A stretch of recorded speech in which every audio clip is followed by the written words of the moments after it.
बहुत बहुत स्वागत है दर्शकों। आज के प्रोग्राम की शुरुआत में हमें दो फिल्मों के नाम याद आ रहे हैं। एक है 1968 में आई फिल्म इज्जत, जिसका ये गाना है, क्या मिलिए ऐसे लोगों से जिनकी फितरत छुपी रहे, नकली चेहरा सामने आए, असली सूरत छुपी रहे। और दूसरी फिल्म है फिल्म चोर मचाए शोर। 1974 में शशि कपूर और 2002 में बॉबी देओल की मुख्य भूमिका में यह फिल्म रिलीज हुई थी। फिल्म का जो नायक है वो चोर है, जो चोरी करके खुद भीड़ में शामिल हो जाता है और शामिल होकर खुद जोर जोर से चिल्लाता है, चोर चोर चोर। बॉबी देओल इन दिनों आश्रम नामक एक वेब सीरीज में बाबा का किरदार निभा रहे हैं, जो कि बलात्कारी है। तो आज के एपिसोड में इन दोनों फिल्मों के नामों पर गौर कीजिएगा और इनको याद रखिएगा। तो बात शुरू करते हैं, लेकिन मेन मुद्दों से हटकर। तो दर्शकों, हर साल की तरह 15 अगस्त यानी कि स्वतंत्रता दिवस संपन्न हो गया, लेकिन इस बार का अचीवमेंट ये था कि कुछ नए देशभक्त भी हमारे देश को मिल गए, जिन्होंने पहली बार राष्ट्रध्वज फहराया और सलामी भी दी। और यही सबसे बड़ी ब्रेकिंग न्यूज़ भी थी, क्योंकि 15 अगस्त को राष्ट्रध्वज फहराना कोई नई बात नहीं है। पिछले 74 वर्षों में लोग हर साल में 2 बार यानी कि 26 जनवरी और 15 अगस्त को ये ध्वज फहराते आए हैं। लेकिन कुछ नए देशभक्त कुछ ज़्यादा ही उत्साह में नजर आए।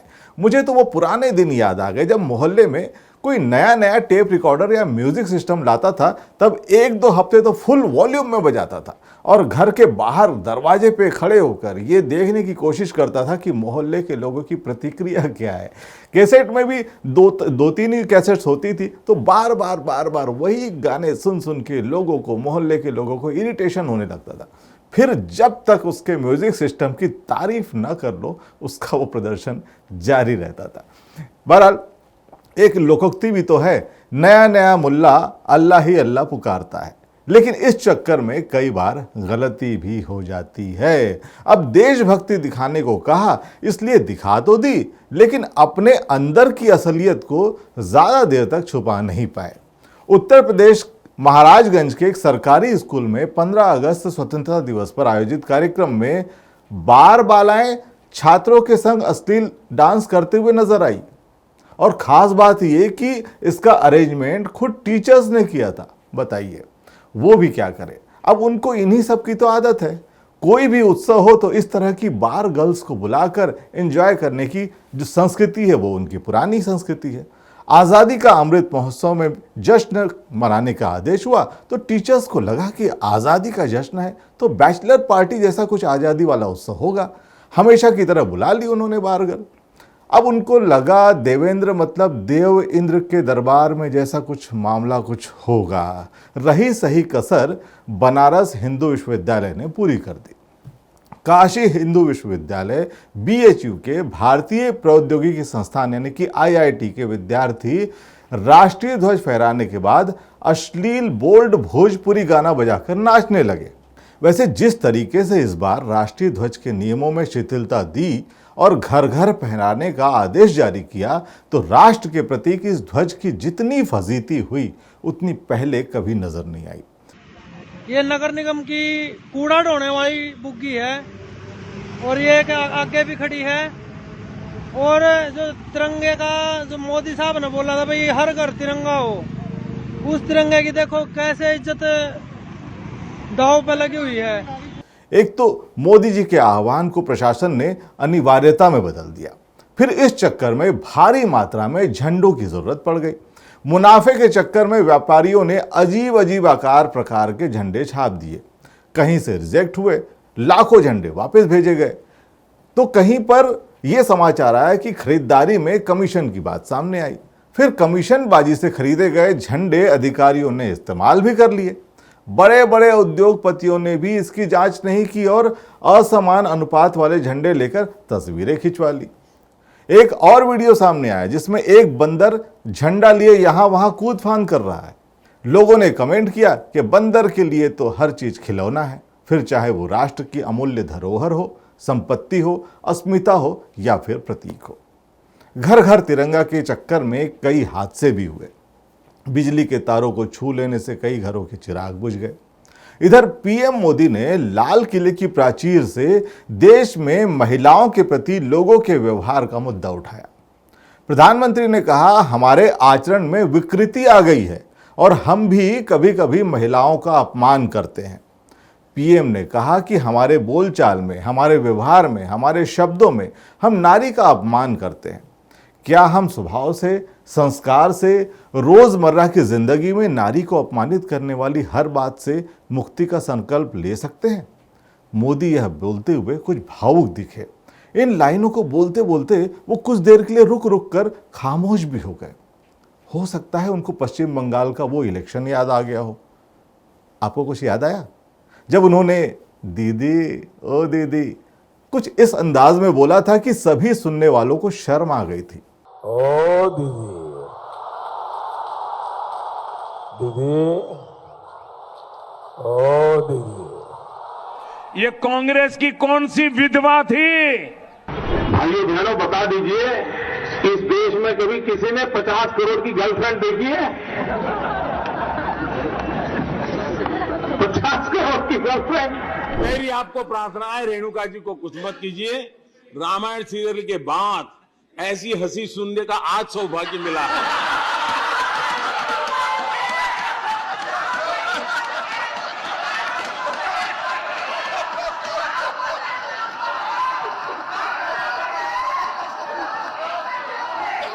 15 अगस्त को लाल किले से पीएम मोदी ने महिला सम्मान को देश के विकास के लिए महत्वपूर्ण स्तंभ बताया और 16 अगस्त को उन बलात्कारियों को आज़ादी दे दी जिन्होंने गुजरात की एक महिला के साथ 3 मार्च 2002 को दाहोद जिले में रधिकपुर गांव में सामूहिक बलात्कार किया था और उसके परिवार के 7 सदस्यों की हत्या भी कर दी थी और वो जेल में बंद थे। मोदी जी के इस एक्शन पर हमें उनके कनाडले एक्टर, कनाडले मतलब कनाडा वाले लाडले एक्टर अक्षय कुमार का एक डायलॉग याद आ गया, जो मैं बोलता हूं वो मैं करता हूं और जो मैं नहीं बोलता वो डेफिनेटली करता हूं। खैर, ये वीडियो देखिए।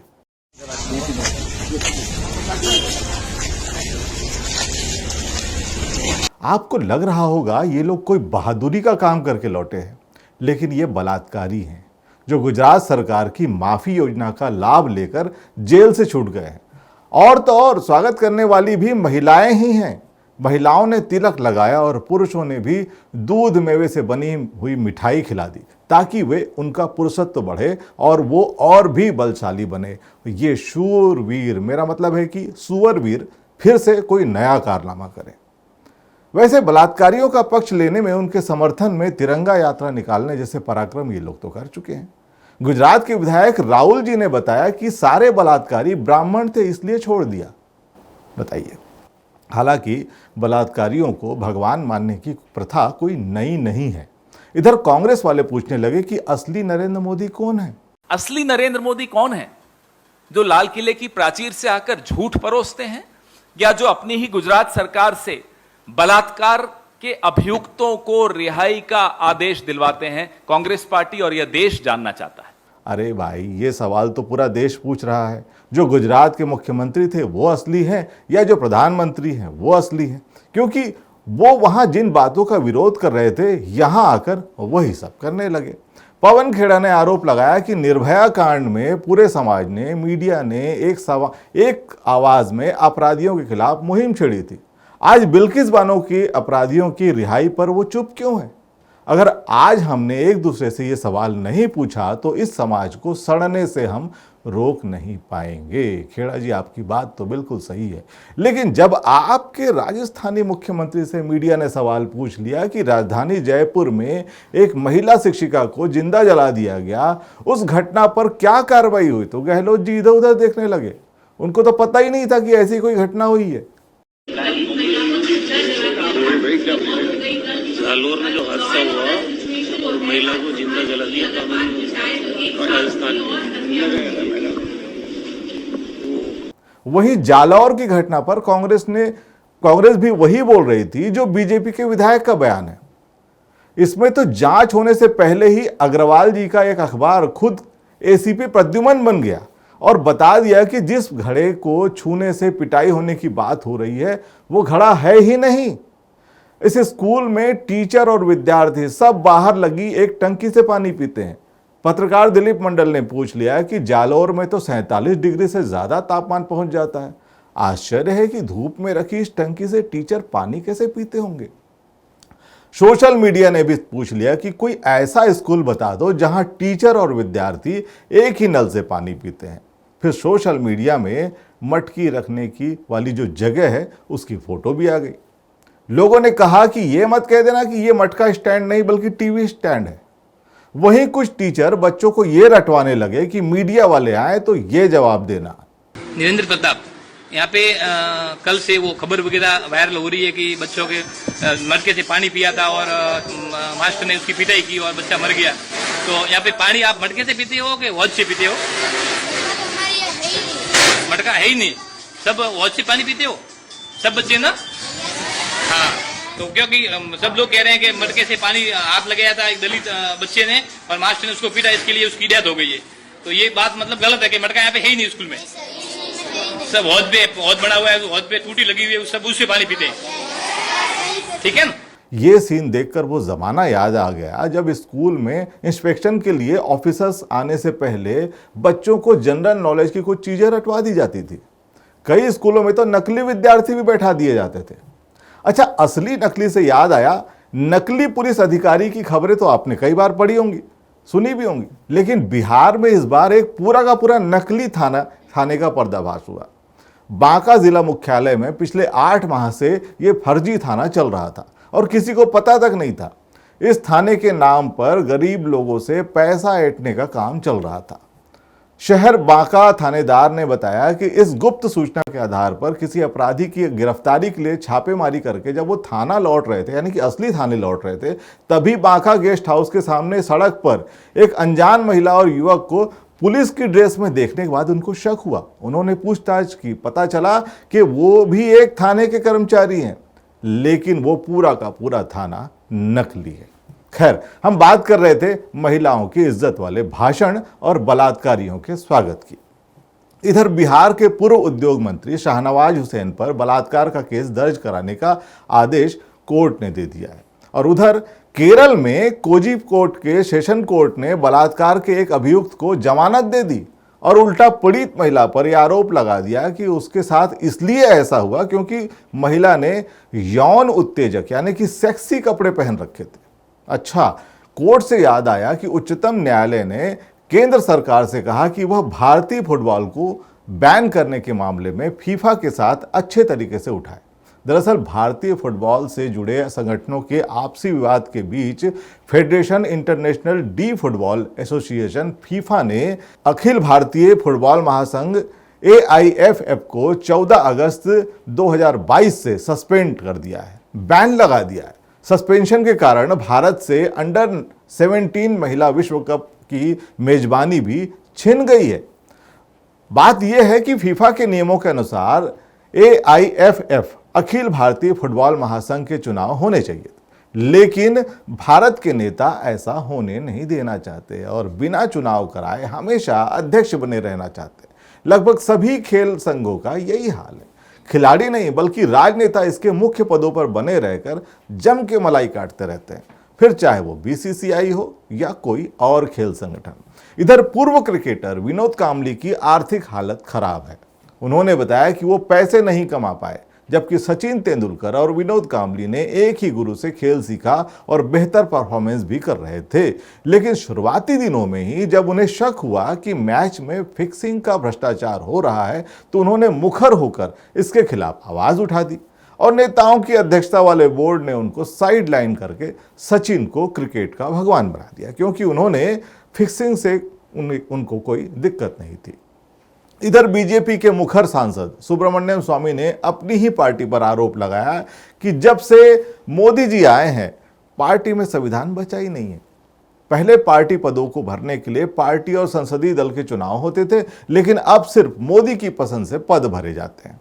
दरअसल बीजेपी संसदीय दल से नितिन गडकरी और शिवराज सिंह चौहान को हटा दिया गया है।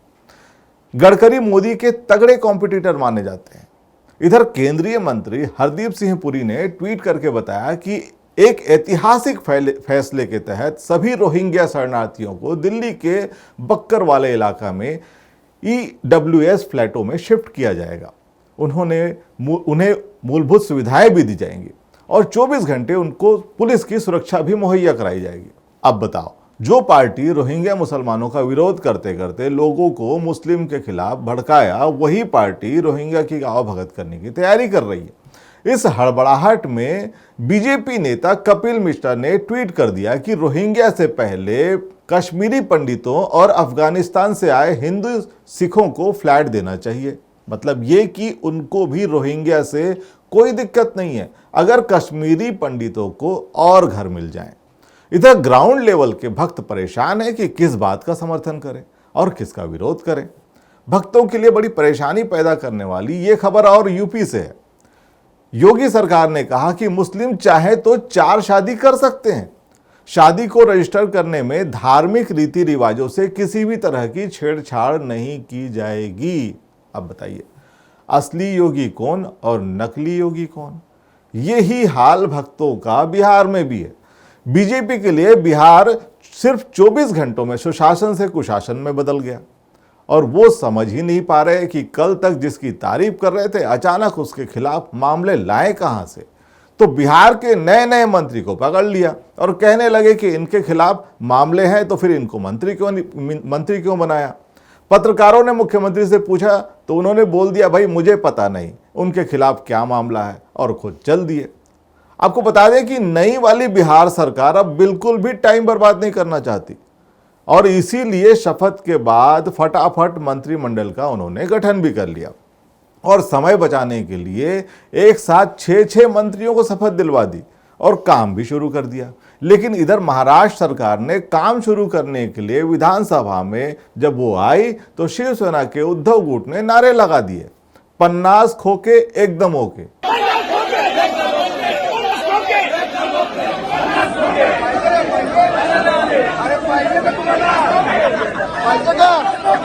अगर आपने बम्बैया फिल्में देखी होंगी तो उसमें विलेन लोग रुपयों को लाख करोड़ में नहीं बल्कि लाख रुपए को पेटी और करोड़ को खोखा जैसे कोड वर्ड में बोलते हैं। मराठी में 50 को 50 बोला जाता है। महाराष्ट्र विधानसभा सत्र शुरू होते ही शिंदे गुट और उद्धव गुट में आपसी कटाक्ष होने लगे। तब एक मंत्री ने कहा, तुमको भी चाहिए क्या? महाराष्ट्र सरकार ने अपना काम शुरू करते हुए घोषणा कर दी कि 75 साल के बुजुर्ग अगर स्टेट ट्रांसपोर्ट यानी कि ST की बसों में सफर कर सकें तो उनकी टिकट नहीं लगेगी। साथ ही अगर 95 साल के बुजुर्ग अगर हवाई सफर करना चाहते हैं तो उनका सफर भी मुफ्त होगा। अब महाराष्ट्र के बुजुर्गों को यह समझ में नहीं आ रहा कि यह सरकार की ओर से सहूलियत है या कोई चैलेंज प्रतियोगिता है। मतलब घोषणा ऐसी कि अमल में लाने की नौबत ही नहीं आएगी। ना तो इतने ज्यादा उम्र दराज बुजुर्ग सफर कर पाएंगे और ना ही फ्री सफर होगा। इधर हवाई जहाज की तरह ही इंडियन रेलवे में भी अब 1 साल के बच्चे का पूरा टिकट लगेगा। अखिलेश यादव ने लिखा कि 1 साल के बच्चों पर फुल रेल टिकट लगाने वाली भाजपा सरकार का शुक्र मनाइए कि उसने ये नहीं कहा कि गर्भवती महिला से रेल टिकट में अतिरिक्त वसूला जाएगा। रेल अब गरीबों की नहीं रही, अब जनता भाजपा की फुल टिकट काटेगी। अच्छा, महाराष्ट्र सरकार ने यह भी कह दिया कि अब जन्माष्टमी के मौके पर होने वाली दही हांडी यानी कि दही वाली मटकी फोड़ने वाले धार्मिक आयोजन को खेल का दर्जा दिया जाएगा और इस खेल के उत्कृष्ट खिलाड़ी को खेल कोटे से नौकरियां भी मिलेंगी। अब इस आस्था वाले धार्मिक आयोजन में खेल भावना कितनी होती है ये तो पता नहीं, लेकिन शिंदे की बीजेपी सरकार ने धर्म के इस खेल से अपना राजनीतिक भविष्य तो सेट कर लिया। खैर, धर्म की मटकी है, कहीं छूने से अपवित्र हो जाती है तो कहीं फोड़ने से नौकरी मिल जाती है। एक कार्टून ने सारी बात कह दी। लेकिन उधर धर्म के चक्कर में ऋषि सुनक राष्ट्रपति की दौड़ में पिछड़ने लगे। जन्माष्टमी के मौके पर मंदिर जाने के साथ ही एक खबर आई कि वो अपने प्रतिद्वंदी लिज से 32 अंक पिछड़ रहे हैं। बताइए, चुनाव के समय यहां तो मंदिर जाने की नेताओं में होड़ लगी रहती है और वो पिछड़ते भी नहीं बल्कि वोट बैंक बढ़ जाता है। आजकल तो पुलिस भी अपने कौशल टैलेंट से नहीं बल्कि बाबाओं से हत्या के केस सॉल्व करवाने पहुंच रहे हैं। ऐसा ही एक वीडियो वायरल हो गया जहां छतरपुर मध्य प्रदेश के एक थानेदार अशोक शर्मा एक हत्या की गुत्थी सुलझाने का निवेदन लेकर बाबा के दरबार में पहुंच गए और बाबा के बताए व्यक्ति को बिना जांच किए आरोपी भी बना दिया। बाद में पता चला कि वो तो निर्दोष है। खैर, शर्मा जी तो जन्मजात मेरिटधारी हैं, वो जो भी करेंगे ठीक ही करेंगे, फिर चाहे पुलिस में हो, अदालत में हो या फिर सरकार में। आप उंगली नहीं उठा सकते, क्योंकि उंगली उठाई तो मीडिया आपको देशद्रोही साबित कर देगा। बहुत बहुत धन्यवाद, फिर मिलेंगे। अब आप हमें केबल टीवी के माध्यम से भी देख सकते हैं, और अगर आपने अभी तक हमारे चैनल को सब्सक्राइब नहीं किया है तो तुरंत कर लें, और फेसबुक पर भी हमें फॉलो कर लें। बहुत बहुत धन्यवाद।